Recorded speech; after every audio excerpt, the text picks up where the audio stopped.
Yep, sworn in. Right. We've on Green Lake, done it about 13 years, and we are advocates for the health of the lake. We're also the third surfboat on the lake. We are very responsible surfboat owners. One thing that has been mentioned here, when you talk about all these little narrow channels and things like that, we use GPS. We know exactly where we are. When we're on the lake, if the other surfboats are out, we don't go out. One at a time. If Scott's on the lake, we aren't on the lake. If Courthouse are out, we aren't on the lake. We're very responsible boat owners. But I don't like being just lumped into this big pot where everybody's pointing their fingers at surfboat owners. We stay on Rooney Lake. Our boat stays on Rooney Lake. It never leaves. So there's no issues that you talk about like that. Like Prokop said, we've not seen any more cut weeds or anything on our shoreline than any other year. There was a much larger algae bloom this year. I don't know why. I read something from the DNR saying it had to do with the lack of snow on the ice.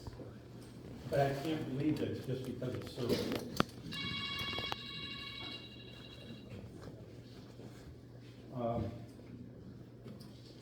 Mr. Phillips is quite the talker. He's got a lot of funny jokes and then big pictures.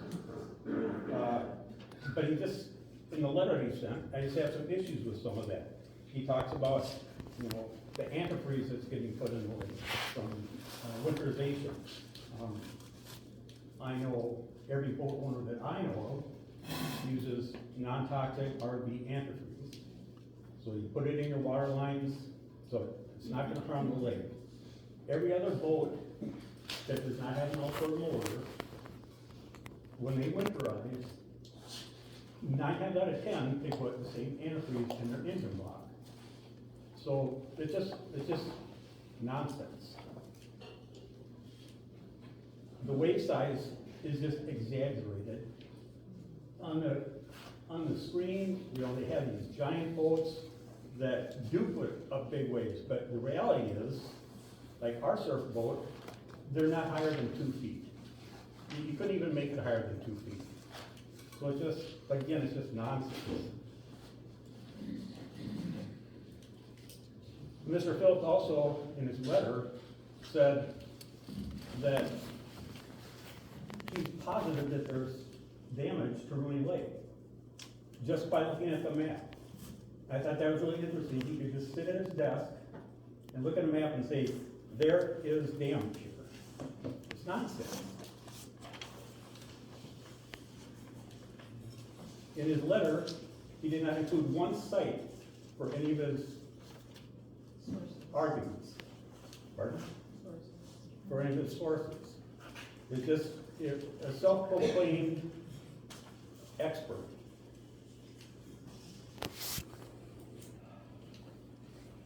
I think enforcement of this is going to be a disaster.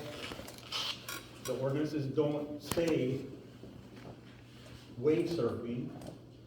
It's just bow high, displacing water, stern down. It opens up just a pile of problems. Since it's not listed, there's exceptions. You can still water ski. You can still tube. So, but what about sustained bow high operation? It covers that little area where you're pulling your skier and going from nothing to plane. Covers that. But what about the 2 weeks ago? There was just a standard old speedboat on the lake, going down the back bay, just up for a cruise, but not going real slow, not on plane, just going like this. You're out of time. You're just saying the same thing over and over. I'm just saying that banning I get weight your is point. not gonna solve anything. We need to have some time. Linda, you have something to add? Me? No. Oh, I'm Brenda, Al's wife, so I'll continue where we left off. The point that I just want to make, a couple of key points. I really appreciate the gentleman as the licensed attorney that opposes the ordinance as we oppose the ordinance as it's written. What I appreciated about, I have 25 years working in the legal profession. I'm not an attorney, I work with a lot of attorneys. But what I appreciate about this is that you actually cited actual sources and gave actual evidence and facts. What a lot of people here don't want to do. You don't want to hear the facts. You don't want the real evidence. This gentleman was presenting that to us. Mr. Phillips, I read your letter a couple of times. Nowhere in your letter did you cite a source. You made a lot of accusations, gave a lot of opinion, but cited no sources. This is the legitimate guy right here in Blue Suit Coat. Thank you for coming today.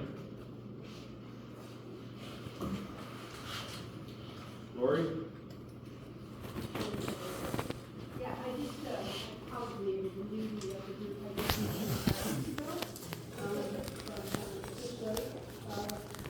we looked in this area for a while, which is, Christine Lakes. We did the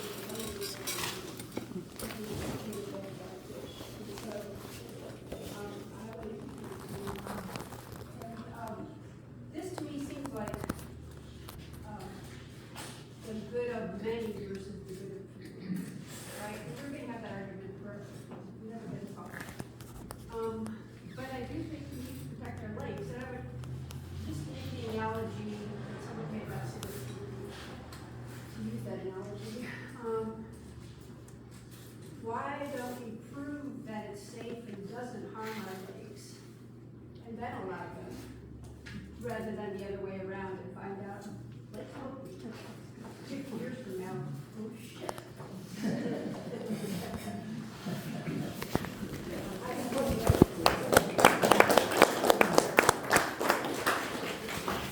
Van Home? I think I got your beat, I might be one of the newest full fish lake, 2 years now. So, but my dad owned, I'm Dan Holmes, by the way. My dad owned in 65, neighbors was with Craig, Jill, and Steve Ackus and Vern. I think Vern left. No. Oh, where are you? There you are. Vern. Vern helped me get my boat lift out last year, 85. Anyway, real quick. So I took a different approach. I'm in sales, I'm not a chemist, whatever. I just did some really quick numbers. We have a cart that we use to haul the weeds, and I took some measurements, 9 cubic feet, right? We do that Saturday and Sunday, usually, Monday if I stay. So if you do the math, that's 18 cubic feet a weekend. A truck bed is 48 cubic feet roughly, right? So technically, every third weekend, I'm hauling a pickup load of weeds off my beach. All right, now, is it from the boats? Not sure, just maybe I'm the target. I can't dump anymore. I'm in front of Craig's house at night anymore. But I mean, you know, that's 6 to 7 pickup loads. So I'm running out of places to put it. And, you know, I didn't know it was gonna be this big of a meeting and all that stuff, whatever. But I am in support of the ordinance. I know people wanna use all the lakes for recreation, but there's times that we're on our beach and we're literally pushing weed bogs to the side when there's a lot of activity. The wake couple that are on the little lake that I'm on, and you know, you can't even really enjoy your beautiful beach. So that's all I have. I have pictures. I don't know if you guys are, but I mean, this kind of would give you an idea of what we deal with. So.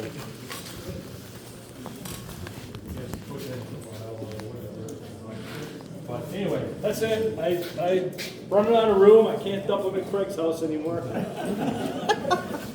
Brian Delpinski. Is he still here? Yeah. Like those, I'm not a chemist, I'm not a lawyer, I'm just a guy who owns a Dairy Queen and I live on Rooney Lake. So I'll give you my spiel real quick here. So any of you guys who are on Rooney Lake, I would say that probably I have 3 young boys. And I will challenge anyone that our kids are probably in the water more than anyone. And Mark, sorry, you have to live next door to me. Our kids are in the water more than anyone. They are sun up to sundown. I literally, when I'm putting the docks in and waders, they start off with their toes in and they end up going in. They love the lake. I have never seen an issue with lake quality in our lake. Our lake is clean. Just today I was taking my jet skis out because I'm bringing them back to get winterized. I drove 4 miles an hour because I was towing one behind me because I was by myself. And I was looking down in the lake. I could see as far as my eye could in 10, 12, whatever feet of water. It was clean. I do not feel that an ordinance is going to change anything within the lake. The lake level, I've been on the lake 10 years, I've owned for 7 or 8 now. The lake level is down so low right now that I think, again, not a chemist, but with the winter we had, no snow on the ice, lake level low, sun is hitting the bottom of that lake. We're seeing algae blooms, we're seeing weeds. That's part of lake life. There are weeds in lakes. Just one last point. I know that our association sent you guys a letter in favor of the ordinance. I'm here to tell you that that vote was of 22 property owners. We have 60 plus property owners on there. Of the 22 that voted, 10 were against the ordinance, 12 were for. 2/3 of our property owners were not allowed to vote because they were not at that meeting. So in order to just be fair, to say that the association represents the lake is a false statement. It is. When 1/3 of the vote of the property owners is only counted, and 10 of those 1/3 say no, 2/3 didn't even get a say. It's in your bylaws, What's that? whatever your bylaws say. We weren't informed either. The Oh, by- I beg to differ. Sorry, thank you. So, I am against the ordinance because it is also, like the gentleman said back there, a very slippery slope. I don't own a wake boat, and I'm never gonna own a wake boat. But I'm here to fight for just freedom, because I know that the next ordinance that comes is probably gonna be something that will affect me. You're done. This guy's talking for 10 minutes, like, kind of 3 minutes. Patty Thornton? Patty Store? Who? Patty Patty? Thompson?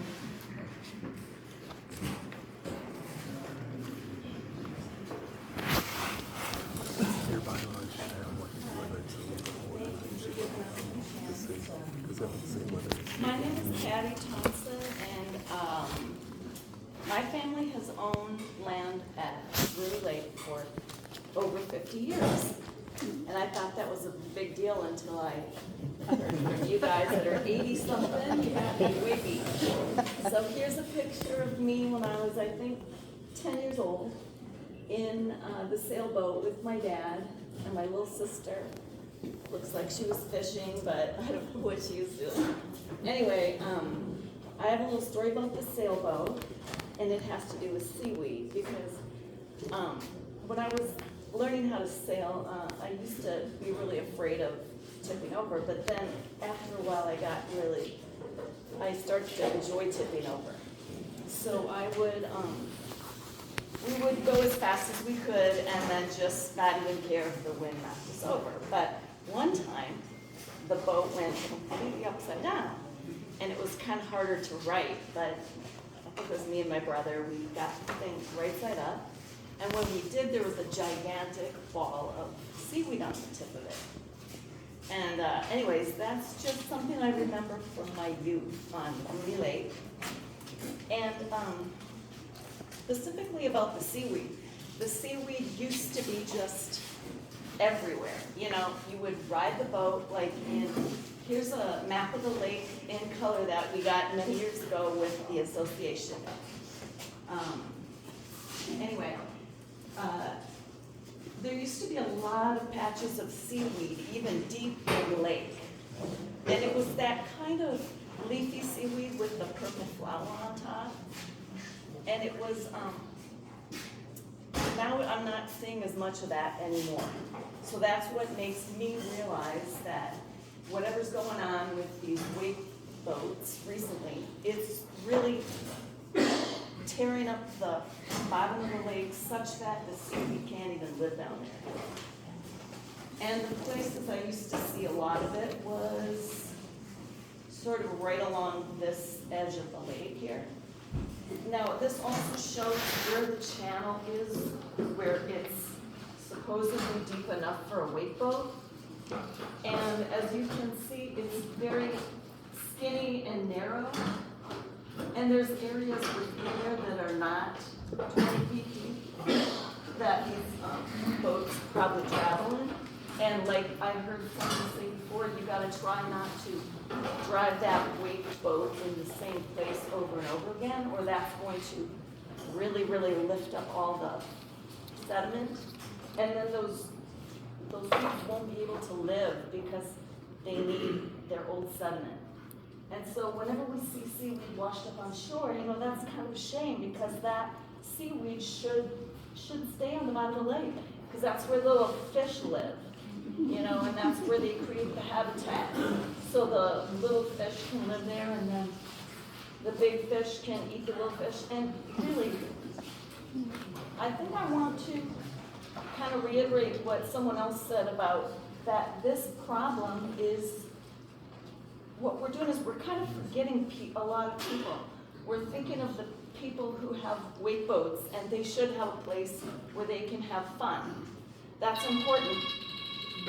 But also, you gotta think of the child who just wants to swim, or the person who wants to canoe, or maybe they want to stand up paddleboard or kayak or whatever. So I really want you to vote for this ordinance. And then I also want the state of Wisconsin to take it one step further and make it serious, you know?